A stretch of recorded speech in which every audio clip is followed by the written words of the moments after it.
Hey, I'm Chad Michael Collins down here at WonderCon 2017 with ComicsOnline. You might know me from Once Upon a Time, Sony Sniper series, and the brand new BYU TV series Extinct coming out this fall.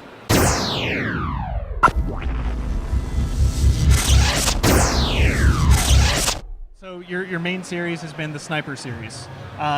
What drew you to that franchise? What was your initial interest in joining that team? Well, Sniper came out in a really fun way, and it's kind of gift as an actor when you do a project and then they kind of think of you for another project. So I did a movie called Lake Placid 2, modern classic, Lake Placid 2 on the Sci-Fi Channel. Giant alligators? Right? Yeah, alligators, crocodiles, something like something reptilian that comes from the water. But I did this movie with John Schneider and Cloris Leachman. And Sony owned the rights, and they were looking to get the Sniper franchise off the ground. There was 3 films starring Billy Zane and Tom Berenger as the title character.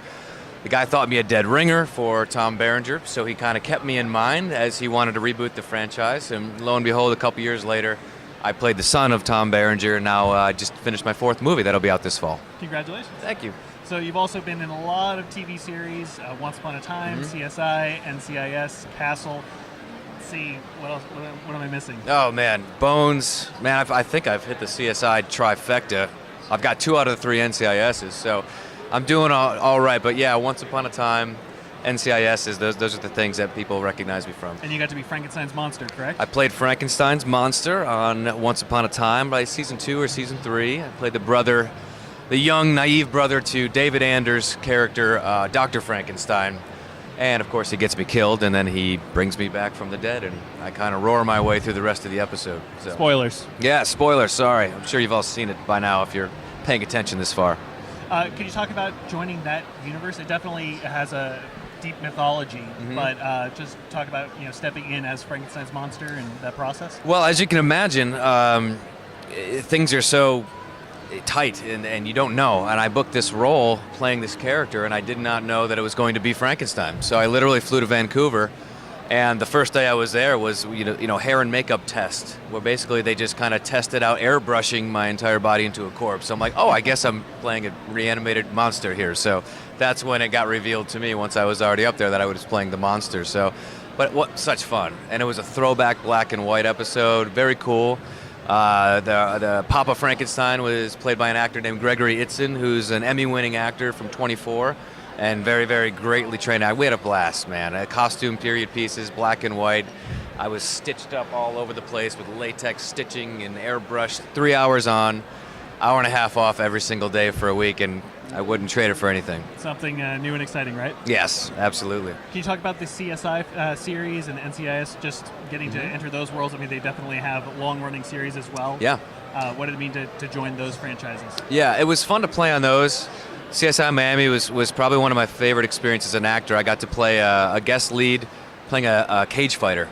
And so I got to do a couple days of MMA choreography with a former UFC fighter who kind of kicked the crap out of me for quite a bit around that ring, but really, really, really fun.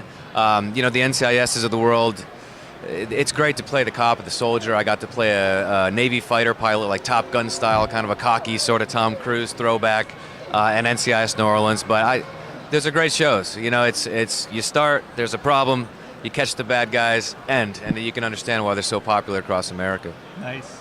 So you have a new project coming up. Yeah. You mentioned a little bit. Can you tell us a little bit about that? Yeah, we just wrapped season 1 of a new sci-fi series that'll be coming out called Extinct. BYU TV is a network that's getting into the scripted game, and they are making it. We created this show, 10 episodes, season 1, October 1st it'll air. It was created by Orson Scott Card and a writing partner of his named Aaron Johnston, New York Times bestselling author of Ender's Game.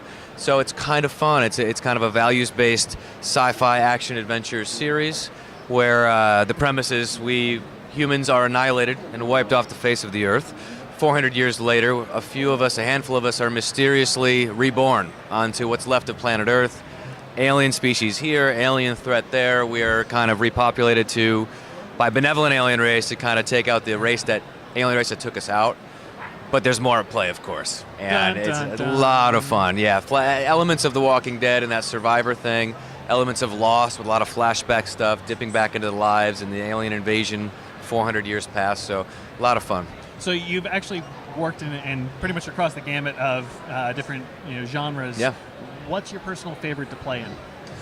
I mean, I grew up a comic book and sci-fi nerd. I grew up with Star Trek: The Next Generation, X-Files. I collected everything from Spider-Man to Wolverine to Punisher, Batman and back again as I grew up. So anything in the sci-fi fantasy comic book universe is like my jam.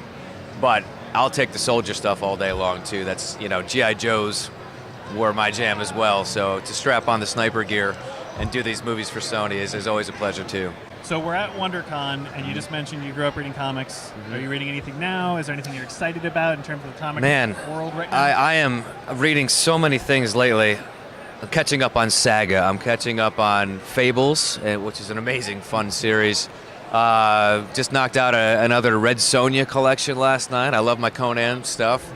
All the Punisher, Garth Ennis is my favorite writer of all time. So, of course, Preacher and his runs on Punisher, and anything he does, I'll buy. So, Lazarus, I read a lot. Got a lot of books in your list. I do, yeah. His elders turn to dust, podcasting from the future like your time was dead and gone. And we rock the best site like ComicsOnline.com. Level 12 cybernetics, vibranium power acts. You communicate with snail mail while we wireless adapt. We are more than these eyes. We just